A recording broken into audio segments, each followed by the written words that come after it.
గౌరవనీయులు senior civil judge come mandal legal services committee chairman గారికి మరియు వేదికను అలంకరించిన పెద్దలకు మరియు పోలీస్ సిబ్బందికి మరియు జీపీ సిబ్బందికి ఇక్కడ ఉన్నటువంటి పత్రికా విలేకరులందరికీ కూడా పేరున శుభాభివందనాలు తెలియజేస్తాను.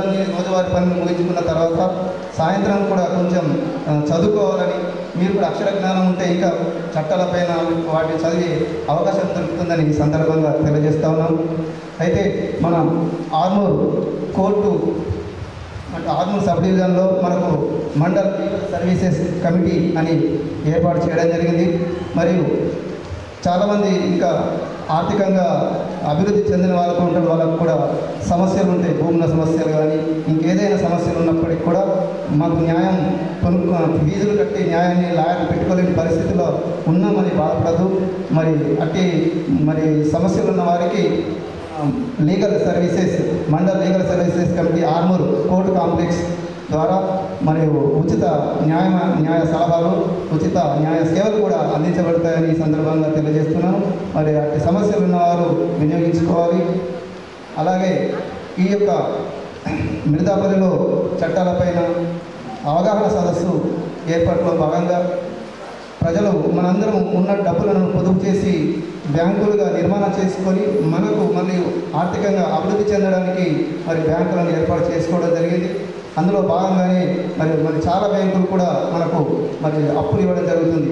మరి అట్టి అప్పులను కూడా సకాలంలో మనం చెల్లించినట్లయితే మరి ఇంకా కొంతమందికి కూడా మనం మరి అప్పులు ఇచ్చి ఆ యొక్క బ్యాంకులు వాళ్ళను అభివృద్ధి పదంలో నడిపించడానికి తోడ్పాటును అందిస్తాయి. కాబట్టి మనం తీసుకున్న రుణాన్ని కూడా బాధ్యతగా సకాలంలో సక్రమంగా చెల్లిస్తే మరి అందరికీ అది క్షేమదాయకమని ఈ సందర్భంగా ఈ అవగాహన సదస్సులో మరి బ్యాంకుల యొక్క లోను రికవరీ అవగాహన కూడా చెప్పడం జరుగుతూ ఉన్నది.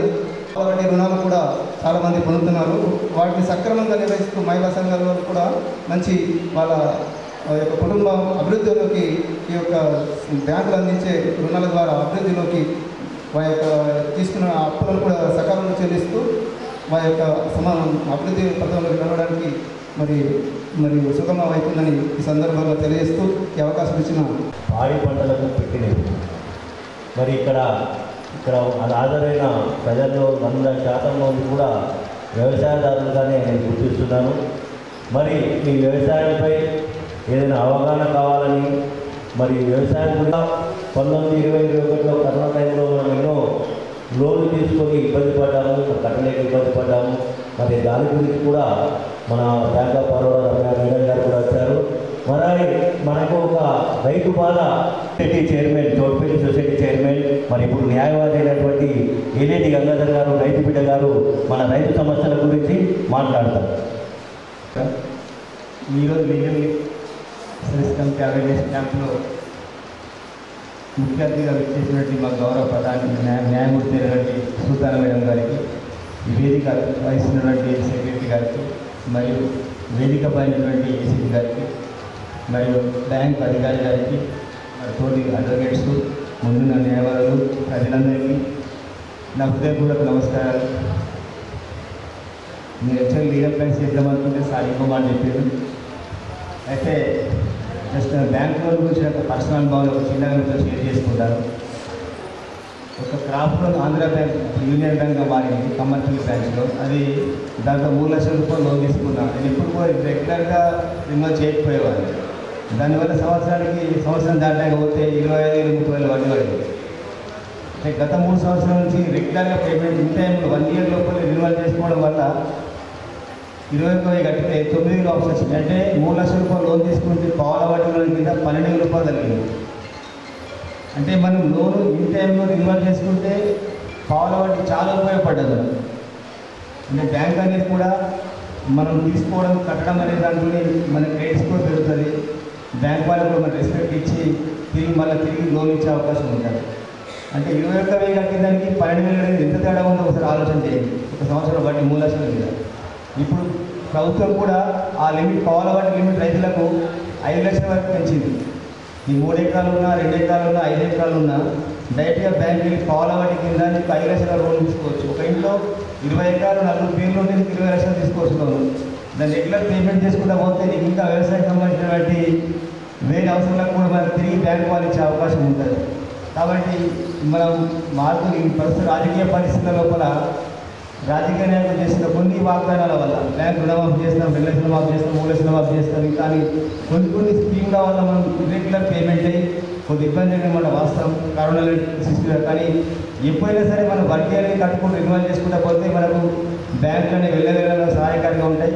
మనం ప్రైవేట్ బారిన పడే అవకాశం ఆస్కారం అనేది ఉండదు. కాబట్టి రైతులందరూ కూడా ఎవరైనా సరే ఈరోజు మహిళా సంఘాలకు కూడా ₹1,00,000 నుంచి రుణం ఇచ్చే పరిస్థితి నుంచి 20 లక్షలు, 30 లక్షలు, 50 లక్షల దాకా వెళ్ళిందంటే వాళ్ళు పేమెంట్ చేసే క్రెడిబిలిటీ బట్టి పేమెంట్ సిస్టమ్ బట్టి పెరుగుకుంటూ పోతున్నారు. అంటే ఎప్పుడైనా సరే బ్యాంకులో తీసుకున్న లోన్ ఇంటి అక్కడ గడుతూ తీసుకుంటూ వెళ్తుంటే బ్యాంకు మనకు ఒక అనుసంధానమైన ఒక స్నేహబంధం ఏర్పడుతుంది. దాంతోపాటు మన క్రెడిట్ స్కోర్ పెరుగుతుంది, దాంతోపాటు లోన్ ఫెసిలిటీ పెరుగుతుంది. మన అవసరాన్ని మనం చక్కగా తక్కువ వడ్డీకి ఉపయోగించుకునే అవకాశం మనకి ఏర్పడుతుంది. ఇక్కడ ఈ మిర్దాపల్లి ఒక ఆదర్శవంతమైన గ్రామం. రైతు ఎంతోమంది ఎంతో వ్యవసాయం లభించిన గ్రామం. ఈ గ్రామంలో వ్యవసాయం గురించి చెప్పాల్సిన అవసరం లేదు. కాబట్టి మనం ఏమనుకోవాలంటే తీసుకున్న రుణాన్ని సకాలంలో చెల్లించాలి. మనం ఇంకా బ్యాంకులు వాడుకోవాలి. మధ్యవర్తి దగ్గర కానీ ఇంకా ప్రైవేట్ ఫైనాన్షియల్ దగ్గర కానీ మనం వెళ్ళి అప్పులలో పడి మనం నష్టపోవద్దు అనేది ఈ సందర్భంగా తెలియజేస్తూ ఉన్నాను. ఇంకొక మాట, ఈ ప్రాంతంలో ముఖ్యంగా విలేజ్ కమిటీ వీడీసీలు అంటే నేను ఏమంటున్నా అంటే మనకు వీడీసీ అంటే చాలా మంచిది. వీడీసీ ఉండడం ప్రతి ఊరికి అవసరం లేదు. వీడీసీ ఎంతవరకు అవసరం? విలేజ్ అభివృద్ధి కొరకు, డెవలప్మెంట్ కొరకు అవసరం.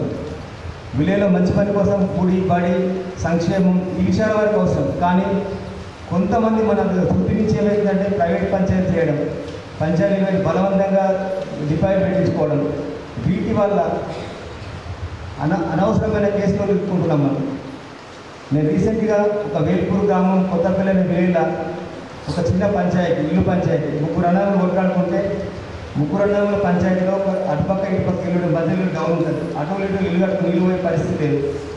నా నీళ్ళు ఎటు పోతుంది వర్షం నీళ్ళు అని చెప్పేసి నేను వీడీసీని ఆశ్రయిస్తాడు. అది ఆయనకి లేపితే ₹1,00,000 అయిపోతుంది పని, సింపుల్గా ఆయన లేకపోతే. ఆ వీడీసీ దగ్గర పోతే వీడీసీ వాళ్ళు నిలిపిస్తే రాకపోతే ఆమె బహిష్కరణ. ఆ బహిష్కరణ వాళ్ళు వీడీసీ వాళ్ళు 5 లక్షలు, 6 లక్షలు, 10 లక్షలు ఖర్చు జరిగింది. సమస్య ₹1,00,000, ఖర్చు 10 లక్షలు దాటింది. దీని మీద వాళ్ళు హైకోర్టు, ఈ కోర్టు కేసులు, క్రిమినల్ కేసులు అన్నీ వీడీసీలు అయినాయి. 3 వీడీసీ కేసులు అయిన తర్వాత నా దగ్గరికి సివిల్ కేసు ఏమని వాళ్ళకి వీడీసీ తరఫున బాధ్యత వచ్చింది. ఆ 3 కేసులు చూసి నేను చిన్న రిప్రజెంటేషన్ కలెక్టర్ గారికి ప్లస్ ఆర్డీఓ ఏసీపీ గారికి చెప్తే అక్కడ పరిష్కారం చేయడానికి అవకాశం లేదు. ఓన్లీ ఈగో ఫీలింగ్తో అక్కడ దగ్గర సుమారు 40-50 మంది కోర్టు కేసులు తిరగడం చాలా ఇబ్బందులు అవ్వాలండి. కేవలం ఆ పంచాయతీ వీడీసీ పట్టుకోకుండా అయిపోతుంది. అంటే పట్టాల పరిష్కారం చేయాలని ఉద్దేశంతో దానివల్ల చివరికి కన్విన్స్ చేసి అందరినీ కౌన్సిలింగ్ చేసి అన్ని కేసులు కొట్టేపిస్తే జరిగిన ₹1,00,000 అయ్యే పనిని ఒక దగ్గర గ్రామానికి ఆ వ్యక్తులకు నష్టం జరిగి ఒక 40-50 లక్షల నష్టం జరిగింది ఆ గ్రామానికి. అంటే నేను ఏమంటున్నా అంటే ఇదే మనకు న్యాయము అంటే legal awareness programme, legal awareness knowledge మనకు ఉంటే ఏ కేసు మనం పరిష్కరించుకోవాలా, ఏ కేసు మనం పరిష్కరించకూడదు, ఏది మన పరిధిలో లేదు, ఏది మన పరిధిలో ఉందనేది మనం ఆలోచించేవాళ్ళం. కాబట్టి ప్రతి మనిషికి లీగల్ నాలెడ్జ్ ఎంతైనా అవసరం. ముఖ్యంగా మా సుల్తాన్ మేడం గారి 3 సంవత్సరాలు వచ్చినప్పటి నుంచి కూడా ఎప్పుడు ఈ లీగల్ అవేర్నెస్ ప్రోగ్రామ్ జరుగుతూ ఉంటాయి. కానీ ఏదైనా ఒక పర్ఫెక్ట్గా ప్రణాళికబద్ధంగా ప్రజలకు చేరవేయాలి ఒక మంచి సంకల్పంతో ప్రతి కార్యక్రమాన్ని సీరియస్గా తీసుకొని ఒక మంచి విజయవంతంగా చేస్తున్నారు సుల్తాన్ మేడం గారు. నిజంగా మనం అందరం అభినందించాల్సిన అవసరం ఉన్నది. ఆ మేడం గారు చాలా ఇనిషియేటివ్ తీసుకొని ఒక ప్రోగ్రామ్ ఛాలెంజ్ తీసుకొని ఎంతో కొంత మెసేజ్ చేరవేయాలని చెప్పేసి, ఎంతో కొంత చేరిన లాభం అవుతుందని చెప్పేసి ఒక సంకల్పం. ఈ ఒక విషయంలో చిన్నపిల్లల నుంచి ప్రతి కార్యక్రమంలో ఒక న్యాయవాదికి ఇవన్నీ జడ్జి గారికి ఇవన్నీ అవసరం లేదు. కానీ సామాజిక బాధ్యత మీకు చాలా ఉంది. కాబట్టి ఈ కార్యక్రమాన్ని స్ఫూర్తిగా తీసుకొని విజయవంతంగా చేస్తూ మమ్మల్ని కూడా అందులో భాగస్వామ్యం చేయడానికి ప్రయత్నం చేస్తుంది. కాబట్టి ఈ సందర్భంగా మీరు మరోసారి ధన్యవాదాలు తెలియజేస్తూ ఉన్నాను. అందరికీ నేను చెప్పేది ఏంటంటే లీగల్ ఖచ్చితంగా ప్రతి మనిషికి ఎంతో కొంత లీగల్ నాలెడ్జ్ తెలుసుకుంటారు. అన్ని విషయాలు మనం తెలుసుకుంటారు. లీగల్ నాలెడ్జ్ తెలియదు. ఒక వెహికల్, ఒక బండి ఉంది, బండి మనం తండ్రి కొంటాడు, కొడుకు కొడుకు నడిపిస్తే తప్పాల్సిన విషయం మనం తెలవాలి. బండి కొంటాం, రెన్యువల్ ఇన్సూరెన్స్ కట్టుకోకుండా నేర్మని మనం తెలవాలి. ఒకవేళ ఇన్సూరెన్స్ కట్టిన బండి నడిపి మా చిన్న పిల్లాడు బండి నడిపాడు, దానివల్ల ఇంకో వ్యక్తి నడిపాడు, దానివల్ల కుటుంబం రోడ్లో బాధ పడుతున్నారు. అంటే ప్రతి విషయము మనం ఒకసారి చర్చ జరుపుకోవాలి. ప్రతిదీ మనకు లీగల్ ఉంది కానీ చట్టంపై అవగాహన ఉండాలి. చట్టాలపై ఒక అవగాహన, ఒక నాలెడ్జ్ మనకు ఖచ్చితంగా ఉండాలి. కాబట్టి దానికి మీరు తెలుసుకోవాలి. ఇట్లాంటి కార్యక్రమాలు జరుగుతూ ఉన్నాయి, మీరు తెలుసుకోవాలా. సోషల్ మీడియా వచ్చింది, చాలా అవేర్నెస్ క్యాంప్స్ జరుగుతున్నాయి. కాబట్టి మీరు తెలుసుకొని ఇంకా ముందుకు వెళ్తే మీరు భవిష్యత్తులో ఎటువంటి కేసులు ఎదుర్కొనే అవసరం ఉండదు, కోర్టును ఆశ్రయించే అవసరం ఉండదు, సమస్యలు పడే అవకాశం ఉండదు. కాబట్టి తెలుసుకోవాల్సిన అవసరం ఉందని చెప్పి తెలియజేస్తూ నాకు ఈ అవకాశం ఇచ్చినటువంటి నేను పెద్దలకు ధన్యవాదాలు తెలుసుకుంటున్నాను. పెద్దలు గౌరవనీయులు బ్యాంకు బరోడా అనే రామూర్ గారి రమ్య మేడం గారిని మాట్లాడుతున్నారు కోరుతాం. మాకు ఈ అవకాశం ఇచ్చినందుకు సీనియర్ లీడర్స్ మేడం గారికి చాలా ధన్యవాదాలు. ఈ సందర్భంగా మేము చెప్పాలి ఏంటంటే ఈ విలేజ్ నుంచి మా బ్యాంక్లో చాలా మొండిబకాయిలు ఉన్నాయండి. సో వాళ్ళందరికీ కూడా మేము 1,00,000 రూపాయలకి 25,000 తీసుకొని మిగతాదంతా మాఫీ చేయడం జరుగుతుంది. సో దీన్ని కొంచెం మీరు అందరూ ఉపయోగించుకొని ఏమున్నా సరే ఈ నెల 31వ తారీఖులోపు కట్టేసుకొని క్లోజ్ చేసుకోవాలనేది మా రిక్వెస్ట్. లేకపోతే ఏంటంటే దాని తర్వాత చాలా లీగల్ కాంప్లికేషన్స్ ఉంటాయి, మనం కోర్టు చుట్టూ తిరగాల్సి ఉంటుంది, పోలీస్ కేసులు అవుతాయి. సో రైతులు మనం ఇబ్బంది పెట్టకూడదు అన్న ఉద్దేశంతో బ్యాంకు ఈ ఆఫర్ తోటి ముందుకొచ్చింది. కొంచెం మీరు అందరూ దీన్ని ఉపయోగించుకొని మీ మొండిబకాయిలు ఉంటే క్లోజ్ చేసుకోవాలనేది మా రిక్వెస్ట్. ఇది కాకుండా మనం బ్యాంక్ ఆఫ్ బరోడాలో మీకు హెల్త్ ఇన్సూరెన్స్ స్కీమ్లు ఉన్నాయి. బంగారపు రుణాలు బయట కంటే మనం తక్కువ వడ్డీ రేటు, బంగారం రేటు ఎక్కువతోటి మనం ఇస్తున్నాము. అది కాకుండా పెన్షన్ స్కీమ్లు ఉన్నాయి. ఇప్పుడు మనం వయసు అయిపోయిన తర్వాత మనకేంటి పని చేసుకోలేకపోతే అప్పుడు ఏంటి, దానికి మనము సెంట్రల్ గవర్నమెంట్ ఇచ్చిన పెన్షన్ స్కీములు ఉన్నాయి, ఇన్సూరెన్స్ స్కీములు ఉన్నాయి. సో మీరు ఒక్కసారి బ్యాంకుకి వచ్చి అవన్నీ వివరాలు తెలుసుకొని మంచిగా అవన్నీ ఉపయోగించుకోవాలనేది మన రిక్వెస్ట్. Thank you. ఇప్పుడు పెద్దలు గౌరవనీయులు assistant commissioner police J Venkateswara Reddy sir గారిని 2 నిమిషాలు మాట్లాడాల్సిందిగా కోరుతాం. ఈరోజు ముత్యాపల్లి గ్రామానికి చేసినటువంటి గౌరవనీయులు సీనియర్ సిటిజన్ మేడం గారికి మరియు ఈరోజు ఈ కార్యక్రమానికి చేసినటువంటి అడ్వకేట్ సోదరులకి, గ్రామ పెద్దలకి మరియు బ్యాంకు సిబ్బందికి, ఈరోజు ఈ కార్యక్రమానికి చేసినటువంటి మహిళా సోదరులకి, అమ్మలు అత్తలకి మరియు మన గ్రామ పెద్దలందరికీ మా పోలీసు వారి తరఫున నా నమస్కారాలు. మీకు నేను ఇక్కడికి వచ్చినప్పుడు చాలా ముందు నేను ఇక్కడికి ఫస్ట్ వచ్చినాను. కొంతమంది మేము ఉపాధి హామీ పథకంకు మార్నింగ్ 6కి వెళ్ళాము. మేము మాకు ఆకలి అవుతుంది, ఈ కార్యక్రమానికి మాకు ఏం సంబంధం, ఎవరో బ్యాంకు వాళ్ళు వాళ్ళ లోన్లు కట్టకపోతే రైతులు ఇస్తున్నారు, వాళ్ళకు బిల్లులు కడుతున్నారు, వాళ్ళు కట్టుకుంటారు, ఈ కార్యక్రమం మాకేం సంబంధం అనేది చాలామంది ఈరోజు ఈ యొక్క అపోహ. ఈ బ్యాంకు నాకు తెలిసి మిర్యాపల్లి గ్రామంలో అందరూ కూడా చాలా కష్టపడి వ్యవసాయం చేసుకుని వారు పనులు చేసుకుంటారు. బ్యాంక్ వాళ్ళు కూడా సరి అయిన అవగాహన కార్యక్రమం చేయకపోవడం వల్లనే ఈరోజు మనకు ఈ లోన్లు ఇట్లా చేరుకపోయినది నాకు కొంత అవగాహన ఇక్కడికి వచ్చింది. ఇక పోలీసు వారి ఇక్కడికి మా కార్యక్రమం మేము ఇప్పుడు అందరూ ఒక సేంద్రియ ఎరువుల గురించి, ట్రాఫిక్ నియమాలు పాటించకపోతే ఇంకా మనకు రకరకాల మీకు అవగాహన పెడుతున్నారు. మా తరఫున పోలీసు వారి తరఫున మేము చెప్పేది కూడా ఒక 2 మాటలు. మాకు ఈ సందర్భం వచ్చింది కాబట్టి ఈ గ్రామంలో మళ్ళీ ఇంతమంది కలుసుకునే అవకాశం దొరకదు కాబట్టి ఈ దీని గురించి లీగల్ సర్వీసెస్ అథారిటీ గురించి మరియు మా తరఫున నేను చేసే కార్యక్రమం కూడా మీకు తెలియజేయడానికి అవకాశం ఇచ్చినటువంటి గౌరవ మన మేడం గారికి మా తరఫున అభినందనలు. ముఖ్యంగా మీకు అందరూ తెలుసు, చిన్న ఇంట్లో గొడవ అయితే భార్య భర్త గొడవ పెట్టుకుంటే ముందు పోలీస్ స్టేషన్కి వస్తుంది, నాకు న్యాయం చేయాలా, నా భర్త కొడుతున్నాడు అని వస్తుంది. మేము ఒక కేసు రిజిస్టర్ చేసి అక్కడి మీద కోర్టుకు నమోదు చేస్తాం. తర్వాత వచ్చి నాకు ఇల్లు వాటా ఇప్పించాలా, భూమిలో వాటా ఇప్పించాలా, ఇట్లాంటి కార్యక్రమాలు పోలీసు వారు అడుగుతారు. మరి అడిగినప్పుడు మీకు సరి అయిన చట్టం పట్ల అవగాహన లేకపోతే అది పోలీసు వాళ్ళ దగ్గరికి వచ్చి మమ్మల్ని ప్రెజర్ చేయడము, మేము దానిలో మాకు సంబంధించినటువంటి అంశం కాకుండా మీ ఏదో ఒక రకంగా హెల్ప్ చేయాలని దాని తల నుంచి వాళ్ళ నుంచి ఇంట్లో నుంచి ఇస్తావా ఒక బెదిరింపుకోవడం మా పద్ధతిలో మేము చెప్పడం జరుగుతుంది. మీకు సరైన అవగాహన ఉంటే ఈ లీగల్ ఎయిడ్ అనేది మనకు రాజ్యాంగ పరంగా ఆర్టికల్ 39A మనకు దానిలో ఒక లీగల్ ఎయిడ్ అనేది ఇది ఒక ప్రాథమిక హక్కుగానే మనకు రాజ్యాంగ నిర్మాతలు మనకు కల్పించినారు. మనకిచ్చినటువంటి ఏదైతే ఇప్పుడు వాక్ స్వాతంత్రము మనం ఈ మత స్వాతంత్రం ఇంకా ఎట్లయితే ప్రాథమిక హక్కుల్ని మనం అనుభవిస్తున్నామో మన లీగల్ ఎయిడ్ని కూడా మన రాజ్యాంగమే కల్పించింది. దాన్ని మనం దీనికి ఎవరు డబ్బులు ఖర్చు చేయాల్సిన అవసరం లేదు. ప్రభుత్వం ఒక మంచి ఉద్దేశంతో మార్జినల్ కమ్యూనిటీ అంటే అణగారిన వర్గాల కోసం ఎవరైతే ఒక అడ్వకేట్ పెట్టుకొని తమ న్యాయాన్ని పొందలేరో, ఎవరైతే లీగల్ సెక్షన్స్ మహిళలు వీళ్ళందరి కోసము ఈ కోర్ట్ కాంప్లెక్స్లో మనకు legal authority services DLSA district legal authority services కింద మన మేడం గారి ఆధ్వర్యంలో మన ఆర్మూరు ప్రాంతంలో మన సేవల్ని పొందవచ్చు.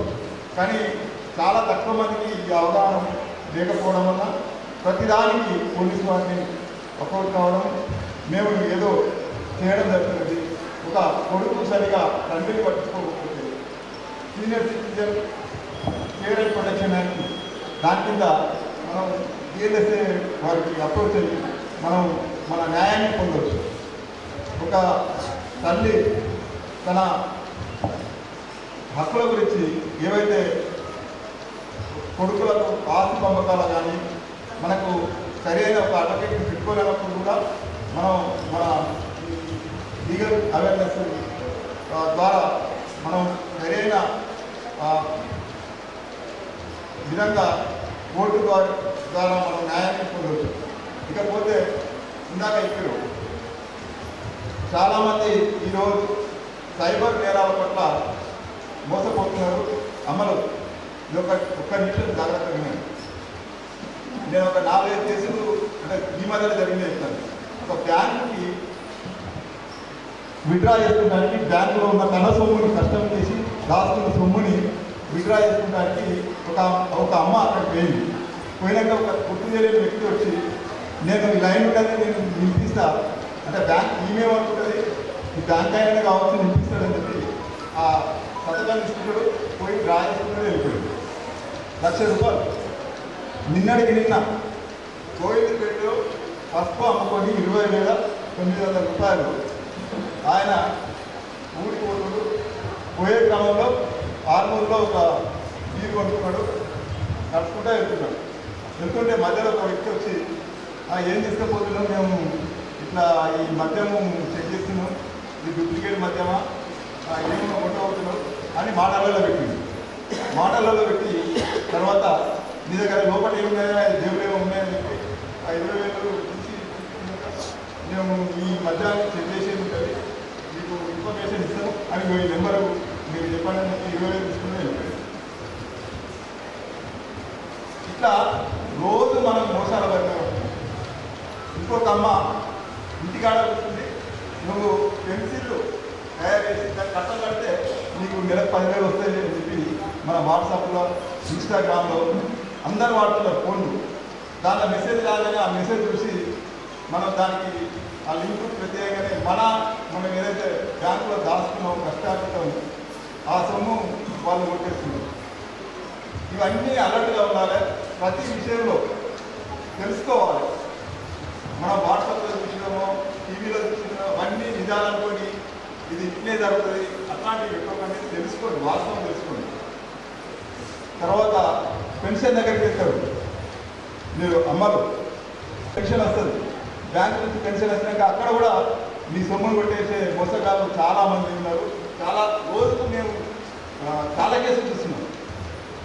మన దగ్గర ఒక శ్రీరామ్ ప్రాజెక్ట్ చేసి పెద్ద ఇంజనీరు ₹70 లక్షల పెట్టుబడి పెట్టి సైబర్ బాగా వాడాడు.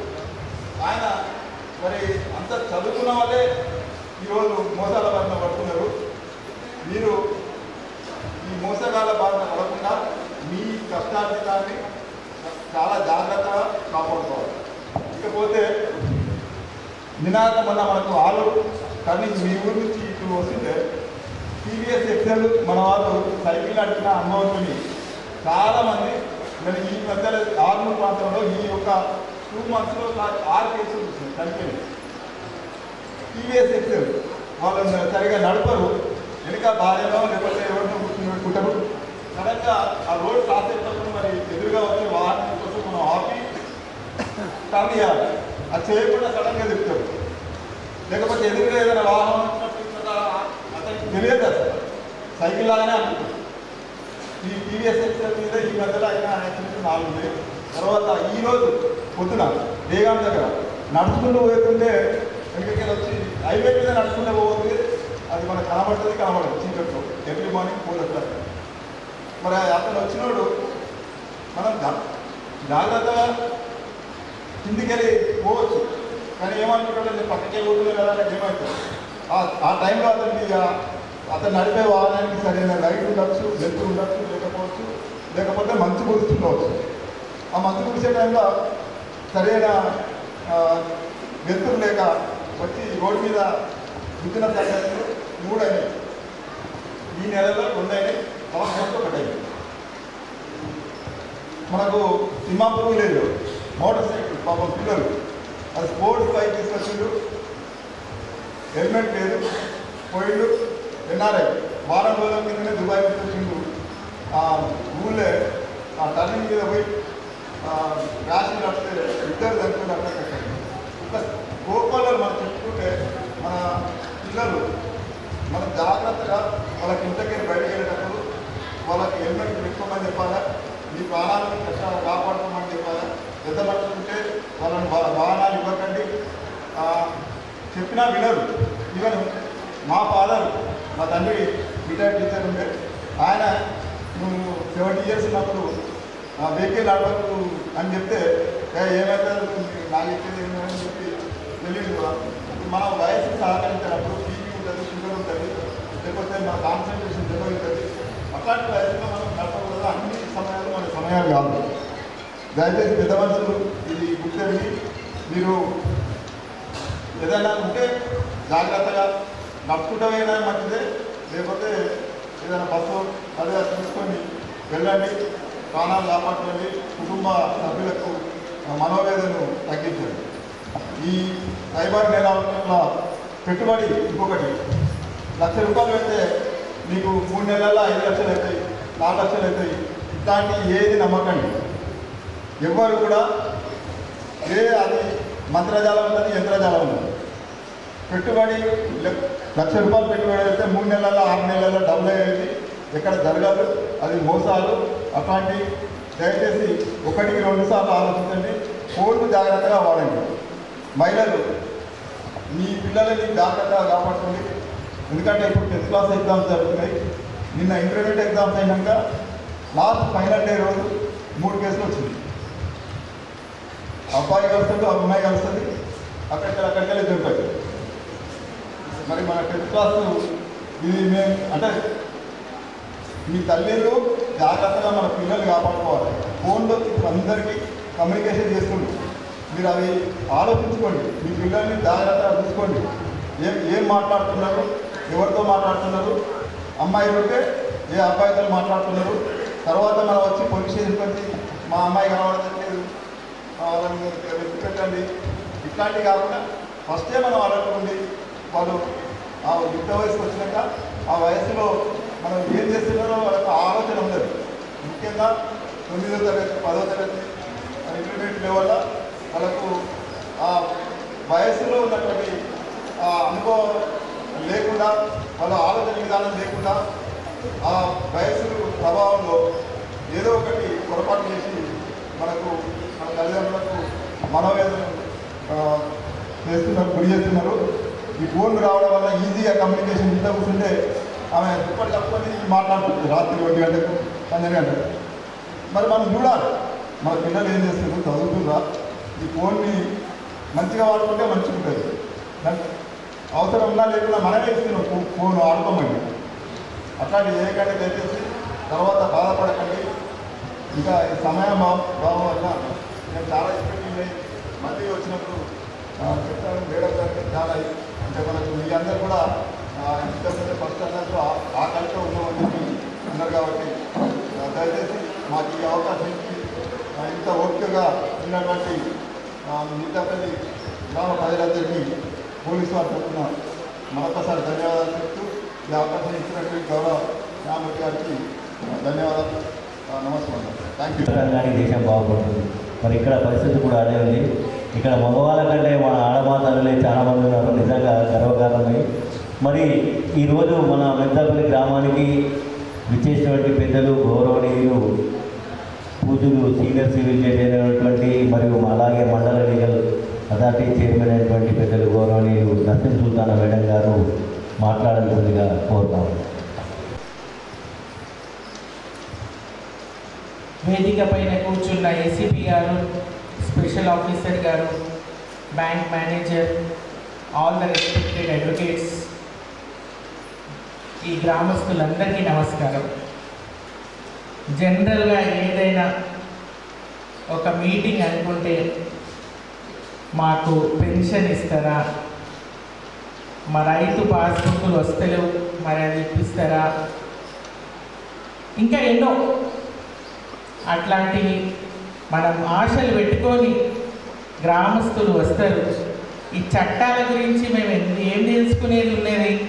మేము ఒక చిన్న గ్రామస్తులం, మా పని మేము పొద్దున లేస్తే చేసుకుంటాం, మాది మేము బతుకుతున్నాం. ఈ చట్టాలతోని ఈ పెద్ద పెద్ద మాటలతోని మాకు ఏం సంబంధం అని అనుకునే వాళ్ళు కూడా ఉండొచ్చు ఈ కూర్చున్న దాంట్లో. కానీ ఒక దేశంలో మనం ఉన్నామంటే, ఆ దేశ నాగరికత మనకు ఉన్నదంటే, ఆ దేశంలో ఉన్న చట్టాలేదో మనకు అవగాహన ఉండి తీరాల్సిందే. తాత కూడా ఫోటో తీసుకుంటారు. Thank you. సరే, ఈ చట్టాలు మరి చాలామంది ఆడవాళ్ళు కూడా ఉన్నారు. ఆడవాళ్ళ దిక్కే చట్టాలు బాగా బెండ్ అయి ఉన్నాయి కాబట్టి ఆడవాళ్ళతోనే మొదలు పెడదాం. ఆడవాళ్ళకి అందరూ తెలిసింది ఒకటే, వరకట్న కేసు. భర్త బాధిస్తుందంటే వరకట్నం కేసు వేద్దామని. వరకట్నం కేసుతో పాటు ఇంకా మెయింటెనెన్స్ కేసు అంటే మీకు కానీ మీ పిల్లలకు కానీ నెలకు మీరు బతకడానికి ఇచ్చే అమౌంట్కి మెయింటెనెన్స్ అమౌంట్ అంటారు. అట్లే డొమెస్టిక్ వైలెన్స్ యాక్ట్ కింద వట్టిగా పైసలే కాదు, మీకు ఉండడానికి మీ భర్తకి ఇల్లు ఉంటే ఆ ఇంట్లో మీకు ఒక పోర్షన్ కూడా ఇప్పించడానికి మీకు పైసలు ఇవ్వకుంటే ఈ చట్టాల కింద వాళ్లకు జైలు కూడా అవుతుంది. సో నేను చెప్పేది ఏంటి అంటే, డైవర్స్ కేసులకు కూడా చాలామంది మా కోర్టులకు వస్తున్నారు. ఒక్క సంవత్సరంలో ఒక్క నెలనే ఉంటున్నారు, ఒక్క నెలకే డైవర్స్ కావాలని వస్తున్నారు. ఒక్కొక్కసారి పిల్లలు అమెరికా, లండన్, ఆస్ట్రేలియాలో ఉంటున్నారు. తండ్రులు వచ్చి నిలబడుతున్నారు. మేము GPA general power attorney, special power attorney తీసుకొని వచ్చి నిలబడుతున్నారు. పిల్లలు వర్చువల్గా ఫోన్లో మాకు ఇష్టం లేదు, అందుకే మాకు విడాకులు కావాలి అంటున్నారు. ఒక్క నెల 20 రోజుల్లో ఏమర్థమవుతుంది అని తల్లిదండ్రులు అడిగే బాధ్యత మీ మీద ఉంది. ఎందుకంటే దానికన్నా ముందు పెళ్లి చేసే ముందే పిల్లలు చదువుకున్న వాళ్ళు కదా, మరి చేసుకుంటావా అని అభిప్రాయం తీసుకొని చేసుకుంటూ కావచ్చు అని అనుకుంటున్నాను. వాళ్ళకి ఇష్టం లేకుంటే చెయ్యకండి. బికాజ్ ఒక అమ్మాయో అబ్బాయికి ఆ పెళ్ళి ఇష్టం లేకుండా నెక్స్ట్ వాళ్ళ అదర్ సైడ్ నిలబడ్డ అమ్మాయో అబ్బాయో అనుకుందాం, వాళ్ళ ఏం కారణం లేకుండా వాళ్ళొక డైవర్సిటీగా ఉండిపోతారు. సో ముందే ఆ కౌన్సిలింగ్ చేయండి. పెళ్ళి చేసుకుంటారా, మరి ఫలానా ఉన్నారు, ఇద్దరు ఒకసారి మాట్లాడుకోండి అని కూడా ఒకసారి అవకాశం ఇవ్వండి. పెళ్ళిలా చిన్న చిన్న గొడవలు వస్తే ఇంటికి రాగానే తండ్రులు ఒక 20 మందిని తీసుకెళ్ళి కొట్టకండి. కొడితే వచ్చేది ఏం లేదు. ఒక్కసారి మీరు కూడా ఆలోచించుకోండి. మీరు కూడా మీ వైఫ్స్కి ఎక్కడో ఒక చోట కొట్లాడుతూనే ఉంటారు. పిల్లలు అయిన పెద్దగా అయిపోయారు, వాళ్ళ పిల్లలు అయిపోయినారు. సో ఇవాళ పిల్లలకు మనం చెప్పే బాధ్యత మన మీద ఉంది.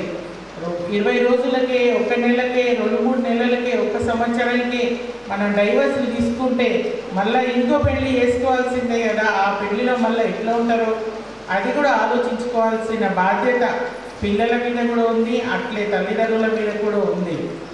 ఇంకొకటి చెప్పేది ఏంటంటే,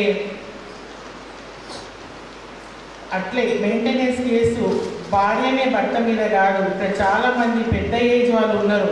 సో వాళ్ళకి చెప్పేది ఏంటంటే, మీ పిల్లలు మీకు చూడకుంటే, మీ కొడుకులు కానీ, మీ కోడళ్ళు కానీ, మీ బిడ్డలు కానీ, వర్క్ చేసే బిడ్డలు కానీ మీకు చూడకుంటే, మీకు నెలకు అన్నం పెట్టకుంటే, నెలకింత మెయింటెనెన్స్ ఖర్చులు ఇవ్వకుంటే, వేరుగా ఉన్నప్పుడు మీరు కూడా కేసులు వేసుకోవచ్చు. నాకు చాలా బాధ ఇస్తుంది, తల్లిదండ్రులకు ఫుడ్ పెట్టలేరు అని. ఒకసారి 3 టీచర్లు అంట కొడుకులు వచ్చి నిలబడ్డారు.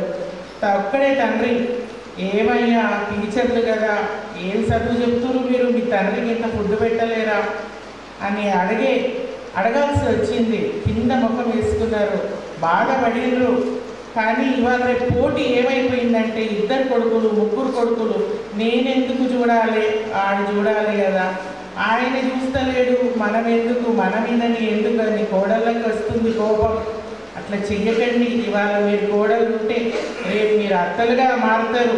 అప్పుడు కోడగా ఉన్నప్పుడు నేను అత్తమామను చూసుకోను, కానీ నేను అత్త అయిన తర్వాత నా కోడలు నాకు చూసుకోవాలి అని ఆశ మరి పెట్టుకోవద్దు. అట్లా చేస్తుంటేనే ఇక్కడ చిన్న చిన్న ఊర్లలో కూడా వృద్ధాప్య హోమ్స్ వస్తున్నాయి. చాలా బాధేస్తుంది. మన తల్లిదండ్రులు ఇంత ఫుడ్ పెట్టలేమా? కొన్ని వాళ్ళు, మీరు కూడా పెద్దవాళ్ళు కూడా, నేను మీకు కూడా విజ్ఞప్తి చేసేది ఏంటంటే, పిల్లలు ఇవాళ రేపు ఫస్ట్ చెప్పినట్టు వింటలేరు. మీరు కూడా ప్రతి వాళ్ళు చేసే చిన్న చిన్న దానికి మధ్యలో వచ్చి ఇట్లా చేయకు అట్లా చేయకు అని సాధ్యమైనంత వరకు చెప్పకండి. ఎందుకంటే ఇవాళ రేపు పిల్లలు ఎడ్యుకేటెడ్ ఉన్నారు. సో వాళ్ళ పనులు వాళ్ళు చేసుకుంటూ పోతారు. కొంచెం తప్పు ఎక్కడైనా జరిగినప్పుడు పెద్దవాళ్ళుగా మీరు చెప్పండి. అయినా వాళ్ళు వినకుంటే వాళ్ళకే ఒక్కసారి దెబ్బ తగిలిన తర్వాత వాళ్ళే సెట్ అవుతారు. సో ఒక అత్తగా మీరు కోడల్ని రెస్పెక్ట్ ఇవ్వాల్సిందే. ఒక కోడలుగా ఒక అత్తకి మీరు ఫుడ్ పెట్టాల్సిందే అని నేను కోరుకుంటున్నాను. చిన్న చిన్న ఊర్ల నుండి కూడా అట్లా వస్తుంటే, మరి ఊర్లలో మన సిటీలో కూర్చున్నప్పుడు మనం ఊర్ల వాళ్ళు కల్మషం లేని వాళ్ళు, వాళ్ళకి ఏమి మనసులో ఏమి ఉండదు, వాళ్ళు మంచిగా భారీచారగా ఉంటారు అని మేము అక్కడ చదువుకుంటున్నారు. మన పిల్లలు అక్కడ సిటీలలో బుక్కులలో చదువుకుంటూ పోతారు. కానీ ఊర్లలో వచ్చే వరకు ఊర్లలో కూడా అట్లే నడుస్తుంది. భారీ అంటే అన్నదమ్ములకు ఒక్కొక్క ఫిట్ జగ కోసం, ఒక్క గుంట జగ కోసం తలలు పగలగొట్టుకుంటున్నారు. ఒక్కసారి ఆలోచించుకోండి. 2 కలిసే కదా మీరు పెరిగింది అన్నదమ్ములు. చిన్నప్పుడు మన తమ్ముడు కానీ మన అన్న కానీ పక్కోడు ఎవరైనా కొట్టినప్పుడు మీరు వెళ్ళి ఎట్లా వాళ్ళకు సహాయం చేసిరో, పెద్ద కాగానే భార్యలు వచ్చి పిల్లలు పెద్ద కాగానే లేదు మా భూమి మాకే, గుంట మాకే, కరెక్ట్ పంచలేదు, లేకుంటే ముందు ఉన్నోడు ఒక ఇల్లు ఎట్లా ఒక ఇల్లు, ఈ దారి ఇంత ఇవ్వడానికి లేదు. ఇంకో ఒక్కొక్క ఫిట్ వస్తుండు. ఇప్పుడు ఏసీపీ గారు చెప్పి ఎలిటి గంగాధర్ గారు చెప్పినట్టు ఆ ఇంటి నీళ్లు పడుతున్నాయని అట్లా చిన్న చిన్న వాటికి కొట్టుకోకండి. మనశ్శాంతిగా ఉండండి. ఎన్ని సంవత్సరాలు బతుకుతారు? మొత్తం ఇక్కడే బతకడానికి వచ్చిండ్రా? లేదు, పోవుడు ఉన్నది. చేతులు కట్టుకొని వస్తాం, పుల్లబెట్టి సస్తాం. ఏం తీసుకోబోము, భూములు తీసుకోబోము, పైసలు తీసుకోబోము, ఇండ్లు మూల భవంతులు ఎవరైనా తీసుకోబోతుండ్రా? ఎవరు తీసుకోబోడు. పక్కోని అంటే మన తల్లిదండ్రులకు పెట్టకుండా మనమే తింటే 2 కట్టెలు ఎక్కువైతే కాలబెట్టడానికి, అంతే, ఇంకా ఏం లేదు. సో తల్లిదండ్రులకు అన్నం పెట్టండి, కోడళ్ళు అత్తమామలకు అన్నం పెట్టండి. కేసులు చేసుకోకండి. చిన్న చిన్న వాటికి తాపాలు పెట్టుకొని సంవత్సరాలు అట్లే పెట్టుకొని వాళ్ళకి వీడు వాడిని కొడతాడు, వాడు మళ్ళా వీడిని కొడతాడు, అట్లా కక్షలు పెట్టుకోకండి. ఈ ఊరు లోపల వస్తుంటే మంచి సస్యశ్యామలంగా ఉంది ఊరు. సో మంచిగా పంటలు కూడా పండిస్తారు. అవి అక్కడ మనకి ఇక్కడ మీటింగ్ చేసుకున్నా వాళ్ళు పని చేస్తున్నారంటే మీ నిర్దన్పల్లి వాళ్ళు ఎంత కష్టజీవులో కనిపిస్తుంది. అయినా మీరు బ్యాంక్ లోన్లు కట్టలేరు, అది మీకు ఒక నిందగా వచ్చేస్తుంది మీ ఊరి మీద. మిద్దన్పల్లి అంటేనే లోన్లు కట్టని డిఫాల్టర్స్ అని పేరు వస్తుంది. అది అవసరమా మరి మీకు? మరి మేడం గారు మంచి చెప్పింది, 1,00,000 రూపాయలకి 25,000 కట్టిస్తా అని. ఇంకా తగ్గించమన్నా పాపం వాళ్ళు రెడీగా ఉన్నారు. మనకు ఆ పేరు అవసరమా? ఎవరు లీడర్స్, చిన్న చిన్న లీడర్స్ ఉంటారు కదా, వీడీసీలు, సర్పంచ్ లేరు కావచ్చు, చిన్న చిన్న లీడర్స్ ఎవరో వార్డ్ మెంబర్స్ అందరూ ఒక్కసారి మీటింగ్ చేసుకొని డిఫాల్టర్స్ ఎవరున్నారో. మరి మేడం గారు మీకు బ్యాంక్ మేనేజర్ గారు మీకు మంచి లేడీ, ఆమె మీకు మంచి కోఆపరేట్ చేస్తుంది. ఏమున్నా కూడా ఒక్కసారి వెళ్ళి మాకు ఈ బాధ ఉన్నది, ఇగో ఇంత కట్టుకున్నది, మేము ఇంతే కట్టగలమమ్మా అని చెప్పి కట్టించుకోండి మీ లోన్లు. 1,00,000 రూపాయల లోన్లకి ఇంకో 1,00,000 ఇంట్రెస్ట్ అయినా కూడా వాళ్ళు 25,000కి తగ్గిందంటే ఇంకా దీనికన్నా మంచి అవకాశం ఇంకా ఉండకపోవచ్చని నేను అనుకుంటున్నాను. ఏమంటారు? కట్టాలి కదా. మరి మనకు ఎవరైనా పైసలు ఇచ్చుడు ఉంటే మనం వదులుతామా? బాధ కదా, మన బ్యాంకే కదా. ఇవాళ మీరు కడితే మళ్ళీ రేపు తీసుకోవచ్చు మీరే. సో అదొక్క మైండ్లో ఒక్క విషయం పెట్టుకొని మీరు ఆ ఆలోచన దిక్కు వెళ్ళండి. మిద్దనపల్లి అనగానే డిఫాల్టర్ ఊరు అని పేరు తెచ్చుకోవద్దు. మీరు అందరూ మంచోళ్ళు కనిపిస్తున్నారు. మీ ఊరు కూడా సస్యశ్యామలంగా ఉంది, ఎప్పటికీ ఇలాగే ఉండాలని కోరుకుంటూ ముగిస్తున్నాను. Thank you. నరసింహ మేడం గారికి మరియు ఈ కార్యక్రమంలో మనవంతు పాల్గొన్నటువంటి మన ఏసీబీ జే వెంకటేశ్వర సార్ గారికి, మరియు అలాగే ఈ కార్యక్రమంలో ఇచ్చేసినటువంటి మన బరోడా బ్యాంక్ మేనేజర్ రమేష్ గారికి, మరియు సీనియర్ న్యాయవాది మోహనన్న గారికి, అలాగే ఎల్ఐటి గంగన్న గారికి, మరియు ఈ స్పెషల్ ఆఫీసర్ అయినటువంటి నితీష్ గ్రామ పంచాయతీ నితీష్ గారికి, మరియు గ్రామ పంచాయతీ కళావీరులు, పాత్రికేయులకు, మరియు పోలీస్ సిబ్బందికి, జ్యుడిషియల్ ఆఫీసర్స్కు, గ్రామ ప్రజలకు, రైతులందరికీ కూడా పేరు పేరున ధన్యవాదాలు తెలియజేస్తూ